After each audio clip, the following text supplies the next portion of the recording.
And hello, South Florida. Welcome to another live edition of the Real Estate Show, now broadcasting live from home as we're all staying home.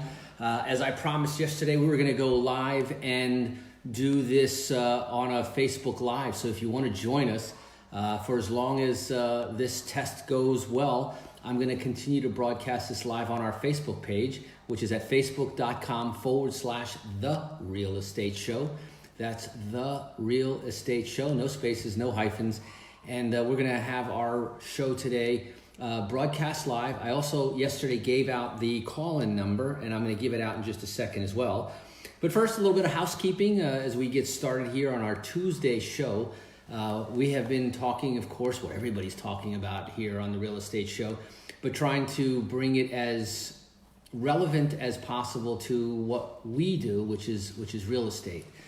So while we're sitting here doing our shelter in place, doing our part of staying away and distancing from people, we are trying to do our very best to also keep the show on the road and the show goes, because every day the show must go on. But just for those of you who might be new and following us for the first time on Facebook, first of all, hello, hi. Hey there, Stephanie, and I see you there, Susan, and a number of you out there watching. I appreciate that. We are live Monday through Friday. We are live right here on the local radio stations here on AM 1470 on the AM dial. It's an iHeartRadio. So if you're outside of the Florida area and you want to tune in to any one of our shows, there's a number of ways to do that. First of all, there is the local radio station 1470 on the AM dial, where we started this show 21 years ago. In fact, tomorrow is our anniversary, believe it or not, for 21 years live on the air. Also, we have then expanded to be on the FM dial at 96.9 FM, on 95.3 FM, and also on 103.9 FM, if I got all those correct. And for those of you who might not be in our local listening area and a footprint, which basically extends from the southern tip of Miami all the way up to Port St. Lucie on the north side. And you can hear us also on the iHeartRadio app. So you can take us with you. You can listen to us anywhere where you either have internet connection from your smartphone or from the internet. And you can also listen to us on our website. Yes, we do stream this live on our website every day up until today, the audio version. And so a little feedback. Let us know what you think.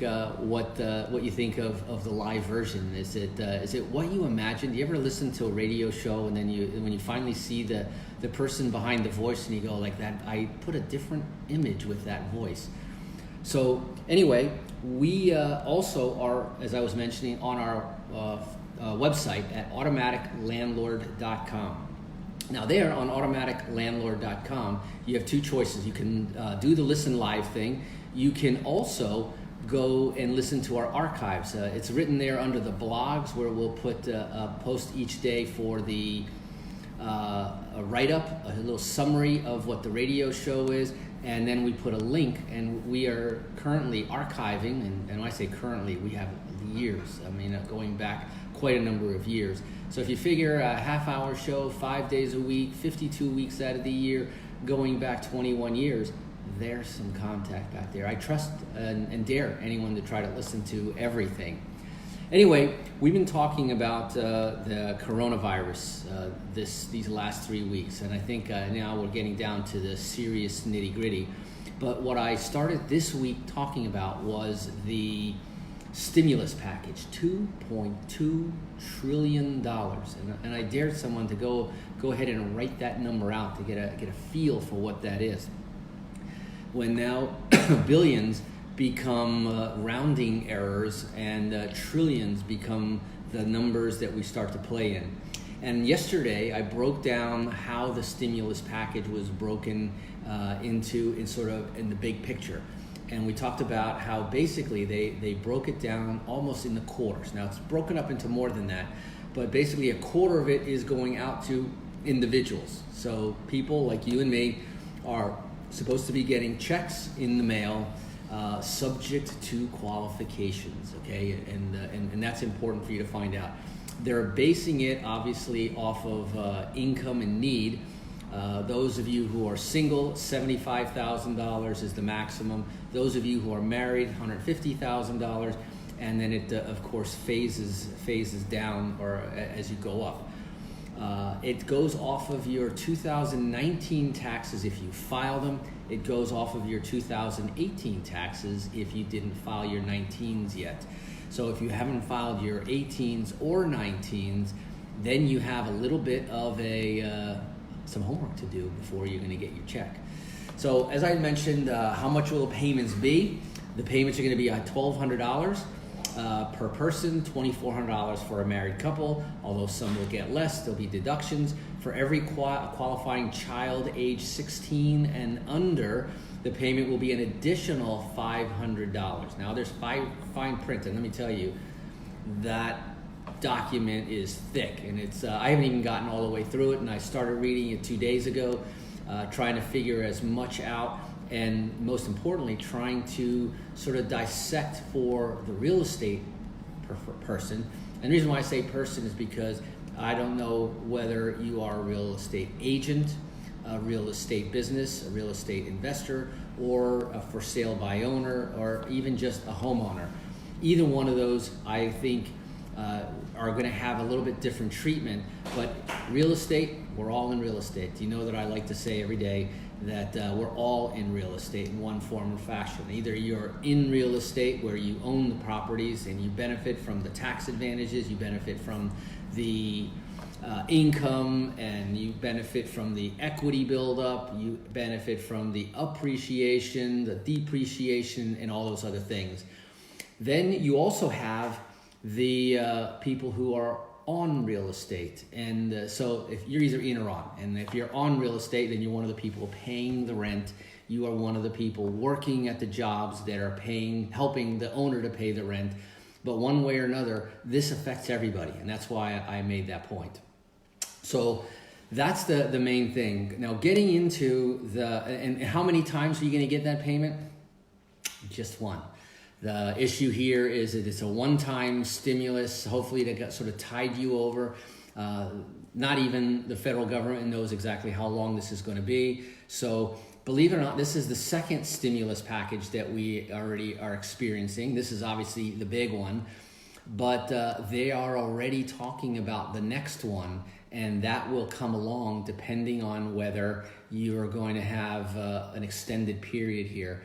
And we're seeing sort of the brunt build up.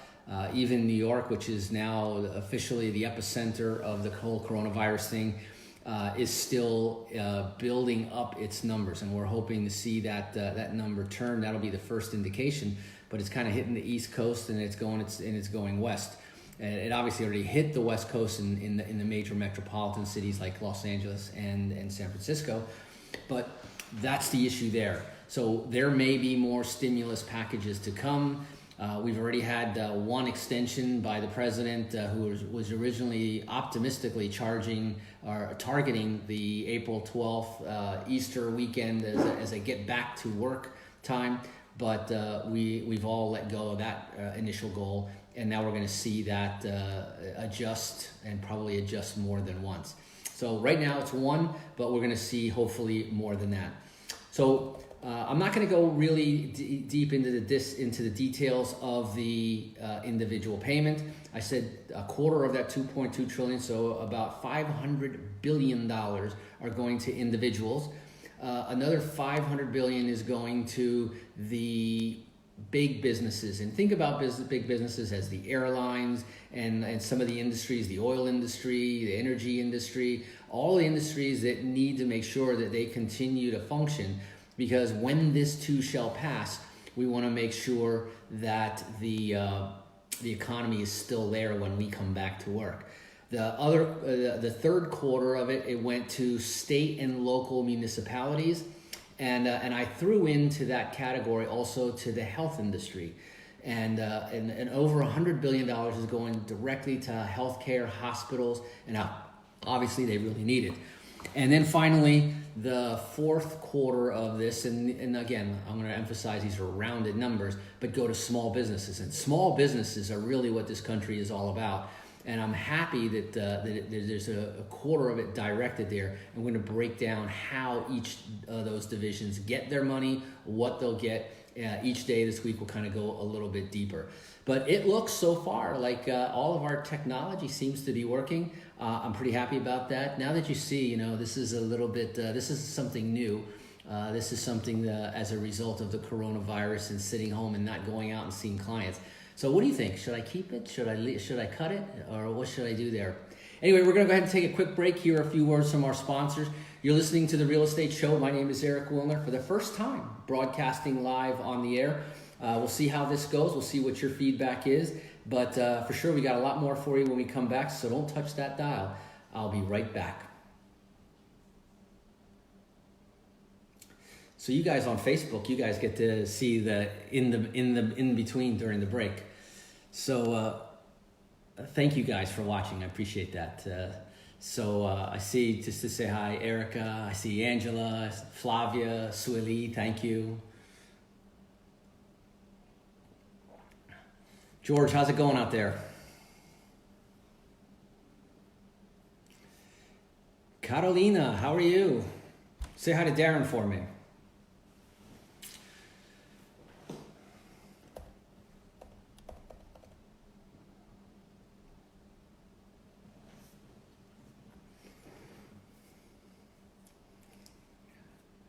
Hey, Jordan.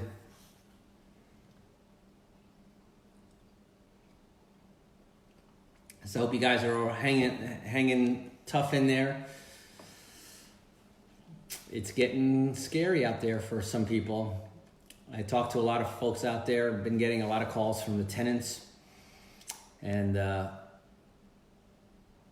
don't think that there's a layer of society that doesn't affect.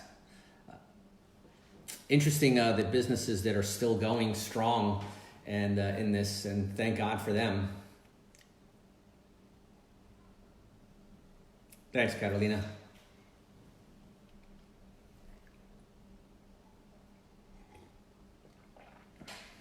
So what do you think? Keep it or shave it?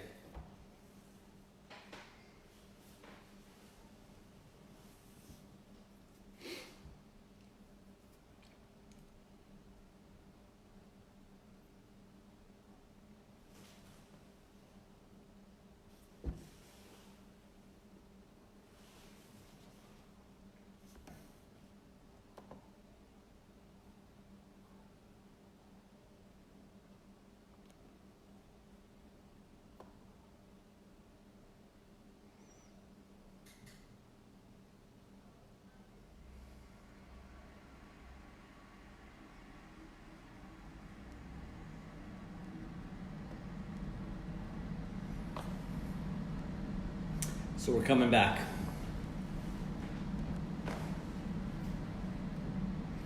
Yeah, that's a good question. And I welcome back. You're listening to The Real Estate Show, South Florida's #1 program about real estate and America's longest running daily radio show.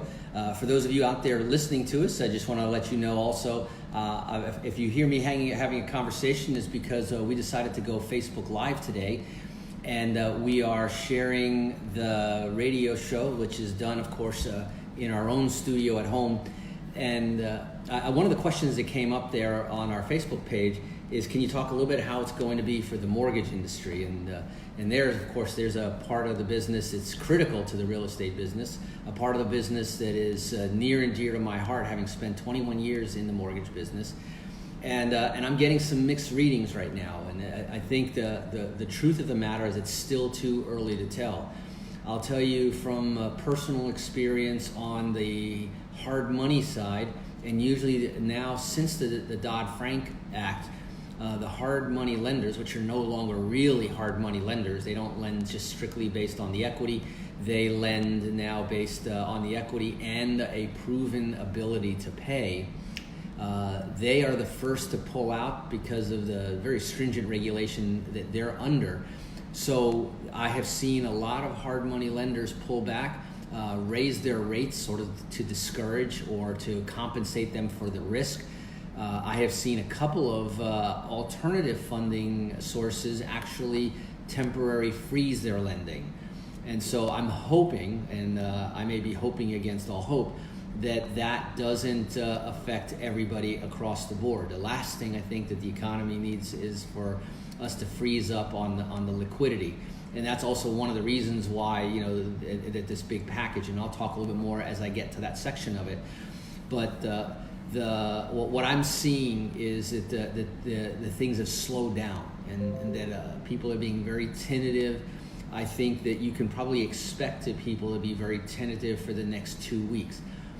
If we see the numbers start to turn around, while I don't think it'll be so quickly that we'll go back to working in our offices and people will move about freely, I think that's probably more like 60 days away. But I think that we could get a feel for which direction that the mortgage industry is going to go in probably about 3 or 4 weeks, and that's what I'm hoping for. Now, what I am also seeing on that front is that they're obviously going to be very selective about the loans that they do. So they're going to make very good quality decisions on the loans, but it's important that you might start seeing some lenders start to question values, and you might see some last minute second appraisals just to make sure that the market is still doing. I haven't seen any broad changes in the prices, especially in the good markets.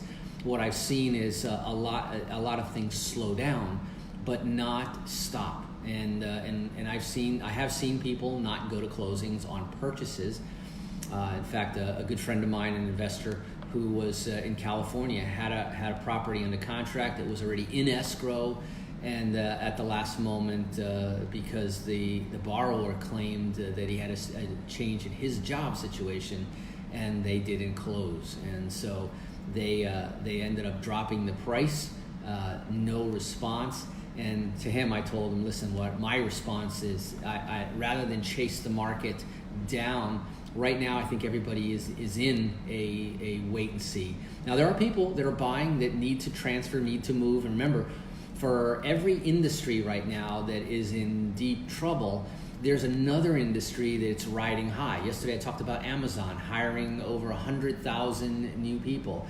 I talked to folks in the energy business that are still acquiring other energy companies and growing and expanding their business. There are some businesses, obviously the healthcare business is busting at the seams. They don't have enough people. They're helping to graduate people early. And in fact, I heard today the governor of New York pleading over the air that if you're a healthcare worker in any other market, please come, that we need you here. So that's a little bit of a digression. So I'll talk more about the mortgage industry as things go on. I'm going to try to make some more phone calls and see how the funding is going. The other thing, the last comment I'll make about that is that we saw a week ago, Monday a week ago or so, the Fed lowered the rates interbank one more time. I mean, it's almost zero. It's not quite zero, but it's very, very cheap. And that was an incentive for the banks to continue to lend. The banks were lending, and this was early in the coronavirus situation, but the demand was so big that they ended up raising the rates to slow down the demand for loans. I was on a call with an investment fund this morning, and the investment fund, one of their employees was asking, how could it be that the Fed lowered the rates and it's practically free for them to borrow between them and the Feds, and the rates are going up? And so that's the explanation for you there. So back to the coronavirus, which they also call the CARES Act, and the benefits there. Now, one of the big things that you hear the politicians talk about a lot is the beefed up unemployment benefits. And what they got really was those people who are unemployed would get an extra $600 per week for up to 4 months. Now, that's a serious raise for the unemployed. But remember, you've got to qualify for that. And on top of that, and on top of state unemployment benefits, to make up hopefully, and the goal was really to make up for 100% of the lost wages as if you were able to stay employed. Now they realize some employers, or a lot of employers. Now I've been party to be honest, I lost count on how many different employers that I was speaking to or speaking about that either have laid off people, either have suspended certain divisions of operations, keeping only the essential, and either, you know, the lucky ones are working from home. The less fortunate ones have literally been laid off, and in pretty big numbers. So the idea here is to try to continue to float that. Now that brings an interesting comment that we've been hearing also, and I haven't gotten to that benefit yet, but on the issue of the moratorium on evictions and the moratorium on foreclosures. Now it is true that that basically across the board, and again, for everyone who I've spoken to, the word internally is that all evictions are to stop.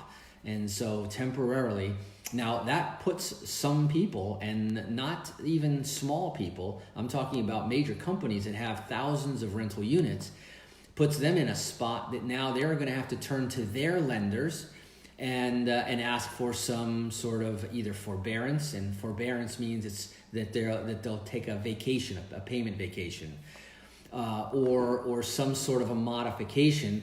And again, it's too soon really to issue a modification. So all lenders can do is allow folks the opportunity to either make reduced payments or to not make a payment for a period of time. I even heard someone today who had contacted their automobile, and they automatically, without even asking questions, said that they'll give them till June until they have to make a payment.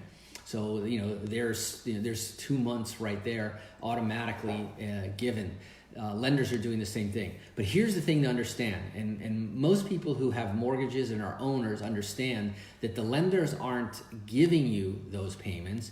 They're not waiving those payments, they're deferring those payments. In other words, they're basically re-lending you the money.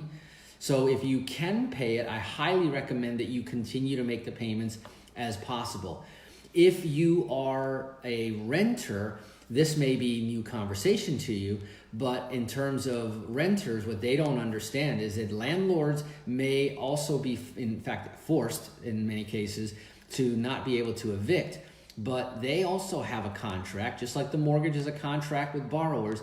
The landlords have a contract with the tenants, and so this is basically a loan again. So hopefully tenants are hearing me that if you can, this is not a freebie by any stretch of the imagination, and everyone has to chip in and make sure that they do their part and don't abuse the system. And that's what I hope that all of the Americans will come together and realize not to make that decision. If you don't have to, don't defer. If you can make the payments. I was even thinking, little things that I think we need to chip in. You know how you get free birthday things and you get the free offers. Don't take them right now.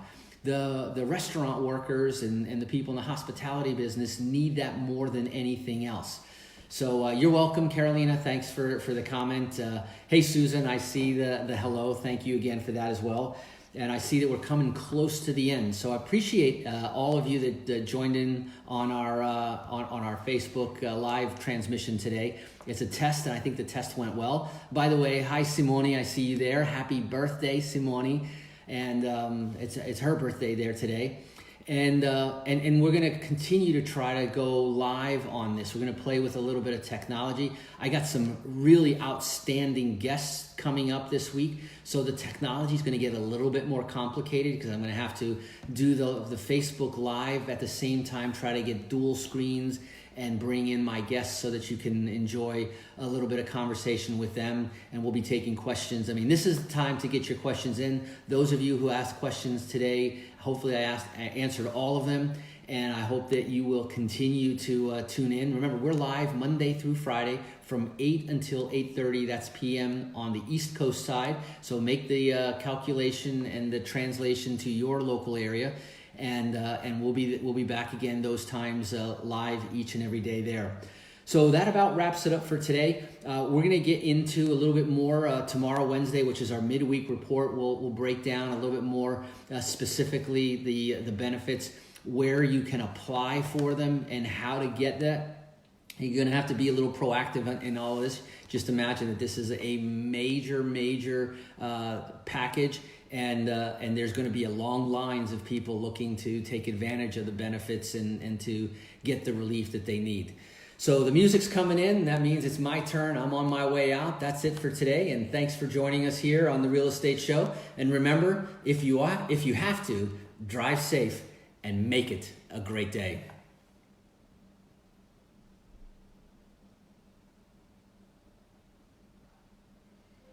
Well, that's a wrap. Thank you, guys. Thanks. You too, man.